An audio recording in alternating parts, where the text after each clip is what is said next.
Halo guys, welcome to my video. Di sini saya akan menjelaskan materi tentang menganalisis konsep pertumbuhan ekonomi dan pembangunan ekonomi serta permasalahan dan cara mengatasinya untuk memenuhi tugas pengembangan bahan ajar. Baik, langsung saja kita simak materi berikut. Pertumbuhan ekonomi adalah peningkatan dalam kemampuan dari suatu perekonomian dalam memproduksi barang dan jasa. Dengan kata lain, pertumbuhan ekonomi lebih menunjuk pada perubahan yang bersifat kuantitatif dan biasanya diukur dengan menggunakan data produk domestik bruto atau pendapatan output per kapita. Selanjutnya, untuk mengukur pertumbuhan ekonomi dilakukan perbandingan antara tahun berjalan dengan tahun sebelumnya. Misalnya, untuk ukuran nasional, Gross National Product atau GNP atau Gross Domestic Product atau GDP tahun berjalan. Dengan tahun sebelumnya ditulis dalam rumus berikut. Pertumbuhan ekonomi sama dengan GNP tahun berjalan dikurangi GNP tahun dasar dibagi GNP tahun dasar dikali 100%. Yang selanjutnya yaitu teori pertumbuhan ekonomi merupakan penjelasan mengenai faktor-faktor apa yang menentukan kenaikan output per kapita dalam jangka panjang dan penjelasan mengenai bagaimana faktor-faktor tersebut berinteraksi satu sama lain sehingga terjadilah proses pertumbuhan. Pembangunan ekonomi adalah suatu proses kenaikan pendapatan total dan pendapatan per kapita dengan memperhitungkan adanya pertumbuhan penduduk dan disertai dengan perubahan fundamental dalam struktur ekonomi suatu negara dan pemerataan pendapatan bagi penduduk suatu negara.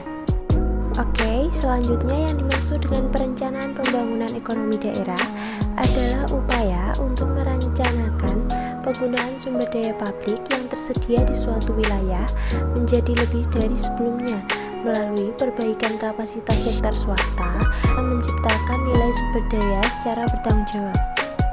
Perbedaan pertumbuhan ekonomi dan pembangunan ekonomi. Yang pertama yaitu melalui pemerataan dan peningkatan kesejahteraan rakyat. Pembangunan ekonomi memperhatikan pemerataan dan peningkatan kesejahteraan rakyat, sedangkan pertumbuhan ekonomi tidak memperhatikan pemerataan dan peningkatan kesejahteraan. Yang kedua yaitu melalui perubahannya. Pembangunan ekonomi memperhatikan perbaikan struktur, kelembagaan, dan kondisi ekonomi, sedangkan pertumbuhan ekonomi hanya berfokus pada peningkatan ekonominya saja. Yang selanjutnya yaitu indikator tahapan keberhasilan pembangunan ekonomi. Yang pertama yaitu pendapatan per kapita.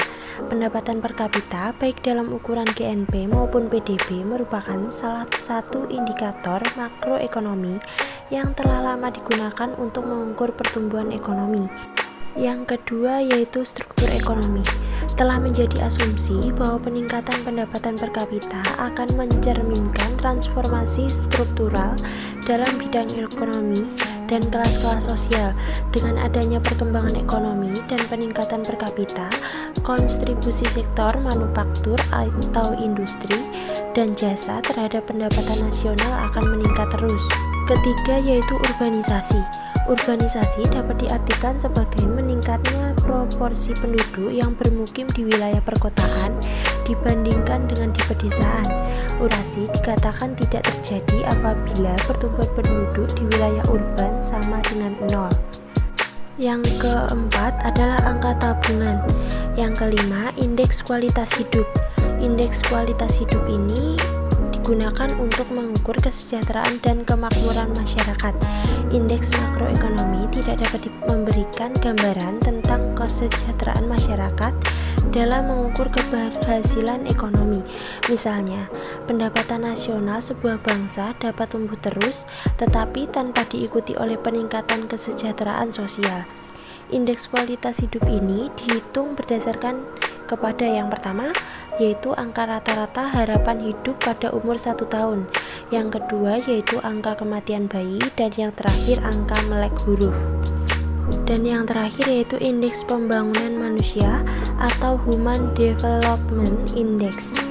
Ide dasar yang melandasi dibuatnya indeks ini adalah pentingnya memperhatikan kualitas sumber daya manusia. Dan materi yang terakhir yaitu mengenai faktor-faktor yang mempengaruhi pertumbuhan ekonomi. Yang pertama yaitu ada sumber daya alam atau SDA, yang kedua sumber daya manusia atau SDM, yang ketiga akumulasi modal, yang keempat yaitu tenaga manajerial dan organisasi produksi, yang kelima teknologi, dan yang terakhir yaitu keenam faktor politik dan administrasi pemerintah. Berikut tadi materi yang bisa saya sampaikan. See you next video. Bye bye.